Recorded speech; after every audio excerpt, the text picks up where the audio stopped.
এবার আমরা মাতৃভক্ত বীরেন্দ্রনাথ মজুমদারের সঙ্গে আপনাদের পরিচয় করিয়ে দেব। বীরেন্দ্রনাথের বাড়ি বাগেরহাট জেলার মোড়লগঞ্জ থানার চণ্ডীপুর গ্রামে। বার্ধক্যজনিত নানা অসুখে ভুগছেন তার মা, আর অসুস্থ মায়ের সার্বক্ষণিক সেবা যত্ন নিয়েই ব্যস্ত থাকেন বীরেন্দ্রনাথ মজুমদার।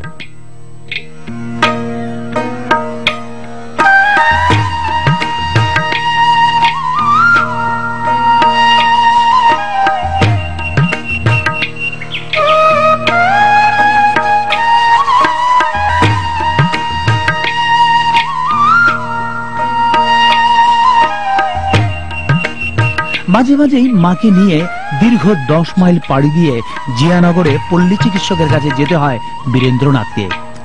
প্রায় যোগাযোগ বিচ্ছিন্ন চণ্ডীপুরের রাস্তাঘাট না থাকায় যানবাহনের কোনো ব্যবস্থাও নেই, কিন্তু মাকে তো চিকিৎসকের কাছে নিতেই হবে।